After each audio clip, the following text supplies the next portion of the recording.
అల్హమ్దులిల్లాహి రబ్బిల్ ఆలమీన్ వస్సలాతు వస్సలాము అలా రహ్మతుల్ లిల్ ఆలమీన్ సయ్యిదనా వ నబియ్యినా వ ఖాయిదనా ముహమ్మదిన్ వ అలా ఆలిహి వ సహ్బిహి వ మన్ వాలాహు ఇలా యౌమిద్దీన్. అభిమాన సోదరులు, మీ అందరికీ ఇస్లామీ అభివాదం. అస్సలాము అలైకుం వ రహ్మతుల్లాహి వ బరకాతుహు. అల్లాహ్ సుబ్హానహు వ తఆలా మనందరి ప్రోగ్రాంని అనడాన్ని వినడాన్ని స్వీకరించి మన ఇహపరాల యొక్క సాఫల్యానికి అల్లాహ్ సుబ్హానహు వ తఆలా సోపానాలు వేసి స్వర్గవనాల్లో విహరింపజేయాలని మనపూర్వకంగా వేడుకుంటున్నాం. మా సోదరులారా, ఈరోజు ఇన్షాల్లా సూరా అల్ హూద్ గురించి మనం తెలుసుకోబోతున్నాం. సూరా అల్ హూద్ దీనికి ఈ యొక్క పేరు పెట్టడానికి గల కారణం, ఈ సూరాలో ప్రవక్త హూద్ అలైహిస్సలాం వారి ప్రస్తావన కాసింత వివరంగా రావడం. హూద్ అలైహిస్సలాం వారి జాతి చాలా బలీయమైన జాతి, అంటే చాలా శక్తి గల వారు. ఇక సూరా పరిచయ విషయాన్ని మనం తీసుకున్నట్లయితే ఇది మక్కీ సూరా.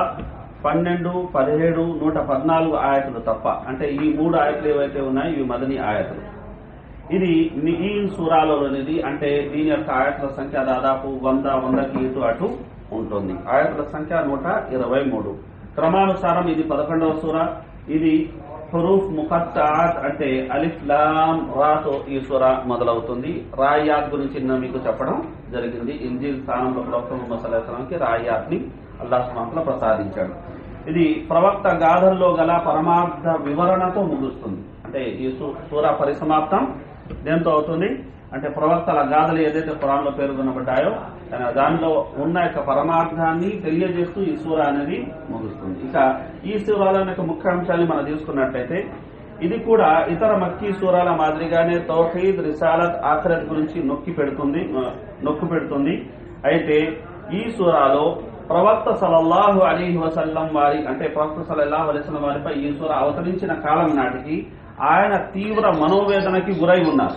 కారణం ఏంటంటే ఆయన బాబాయ్ అబూ తాలిబ్ మరియు భార్య హజరత్ ఖదీజా రలియల్లాహు అన్హా మరణించిన కారణంగా ఆయన శోక సముద్రంలో మునిగి ఉన్నారు. అలాంటి తరుణంలో అవతరించిన ఈ సూర గత ప్రవక్తల గాథల్ని తెలియజేసి ఆయన్ను ఓదార్చి ఓర్పు సహనాలు కలిగి ఉండాల్సిందిగా ప్రోత్సహించింది. ఇక అవతరణ నేపథ్యాన్ని మనం తీసుకున్నట్లయితే మక్కాలో ఒక వ్యక్తి ఉండేవాడు. అతని పేరు అఖ్నస్ బిన్ షరీక్ అనే ఒక వ్యక్తి ఉండేవాడు. ఈ బాధ యొక్క సమయం ఏదైతే ఉందో, లేదంటే విషాద సంవత్సరం ఏదైతే మనం అంటామో ఆ సంవత్సరం మనం తీసుకున్నట్లయితే ఈ వ్యక్తి ప్రవక్త ముహమ్మద్ సల్లల్లాహు అలైహి వసల్లం వారి వద్దకు వచ్చి ప్రవక్త సల్లల్లాహు అలైహి వసల్లం ఎదురై ఉన్న కష్టం, ఆయన యొక్క పడుతున్న బాధ తన బాధలాగా అతను ప్రదర్శించి ప్రవక్త ముహమ్మద్ సల్లల్లాహు అలైహి వసల్లంని ఓదార్చే ప్రయత్నం చేసేవాడు. అయితే ఇది కేవలం నాటకీయంగా అతను చేసేవాడు. లోన ప్రవక్త ముహమ్మద్ సల్లల్లాహు అలైహి వసల్లంకు బాధ గురయ్యాలని, ఆయన కష్టపడతారని లోన మాత్రం అతను పైశాచిక ఆనందాన్ని పొందేవాడు. కనుక అల్లాహ్ సుబ్హానహు వ తఆలా ఈ సూరాలోని 5వ ఆయతని అవతరింపజేసి అతని యొక్క గుండెల్లో ఉన్న గుట్టును అల్లాహ్ సుబ్హానహు వ తఆలా రట్టు చేయడం అనేది జరిగింది. అల్లాహ్ సుబ్హానహు వ తఆలా అన్నాడు, వారు హృదయాల్ని తన వేరే వైపు మరల్చుకున్నా, లేదంటే దాన్ని వాళ్ళు గుడ్డలతో కప్పేసిన వారి లోపల ఉన్న విషయాన్ని అల్లాహ్ సుబ్హానహు వ తఆలా తెలుసు అని ఈ విషయాన్ని అల్లాహ్ సుబ్హానహు వ తఆలా అనేది తెలియజేయడం జరిగింది. అలాగే అవతరణ నేపథ్యంలో మరొక సంఘటన ఏమిటంటే, ఒక సహాబీ ఒక స్త్రీని భావోద్రేకానికి లోనై ముద్దు పెట్టుకున్నారు. ఒక సహాబీ ఒక స్త్రీని, మనిషి తన భావోద్రేకానికి లోనై ముద్దు పెట్టుకున్నారు. అపరాధ భావంతో వచ్చి ప్రవక్త ముహమ్మద్ సల్లల్లాహు అలైహి వసల్లం వారితో విషయం వివరించారు. అప్పుడు ఈ ఆయత అవతరించింది. ఈ ఆయత నిజంగా ఏదైతే ఇప్పుడు మీకు ఇక్కడ ఇవ్వబడిందో ఇన్షాల్లా సరిచేసి రేపిస్తాను. ఈ ఆయత కాదు ఇక్కడ, సరేనా? అక్కడ ఉన్న ఆయతు వేరే ఆయతు. ఆ ఆయత ఏమిటంటే అల్హమ్దులిల్లాహ్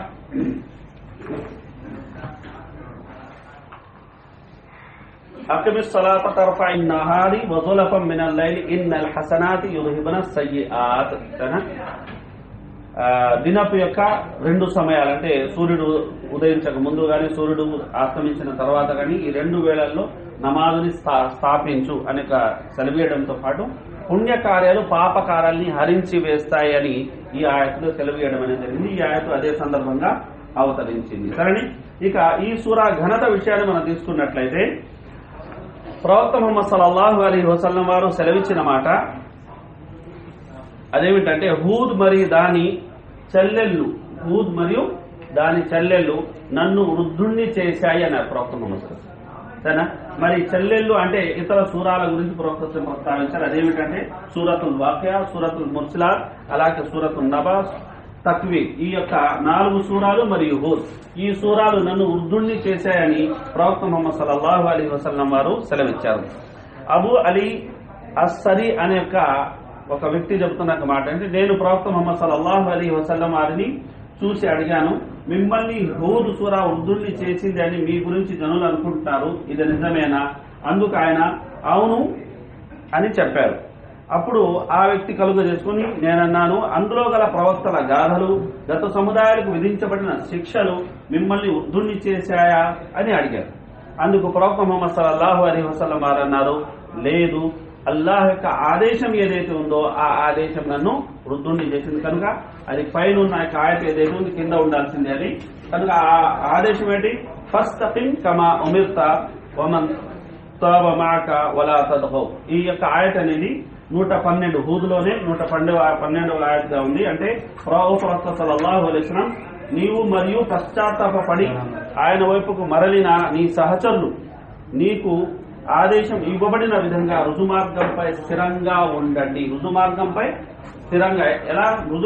ఎలా స్థిరంగా ఉండాలి? ఎవరికి తోచినట్టు కాదు, అల్లాహ్ సుబ్హానహు వ తఆలా ఏ విధంగా స్థిరంగా ఉండమని చెప్పాడో ఆ విధంగా ఉండాలనక ఈ ఆదేశం యొక్క బాధ్యత ఏదైతే ఉందో ఆ బాధ్యతను వృద్ధుల్ని చేసింది అని ప్రవక్త ముహమ్మద్ సల్లల్లాహు అలైహి వసల్లం వారు సెలవిచ్చారు. కనుక ఇత్యాది యొక్క విషయాలు ఏవైతే మనం ముందు వచ్చాయో ఇవి ఈ సూరాకు సంబంధించినవి. కాబట్టి మనం మరిన్ని వివరాల కోసం మరింతగా వివరణాత్మక యొక్క వ్యాఖ్యానం కోసం అనేది మనం ఈ సూరాను అనువాదం మరియు వ్యాఖ్యానంతో పాటు చదవాల్సి ఉంది. అల్లాహ్ సుబ్హానహు వ తఆలా మనందరికీ సూరాను అర్థం చేసుకుని దాని యొక్క పరమార్థాన్ని మన జీవితంలో మనం అమలుపరిచే యొక్క భాగ్యాన్ని అల్లాహ్ మనందరికీ కలుగజేయాలి. జజాకుముల్లాహ్ ఖైరన్.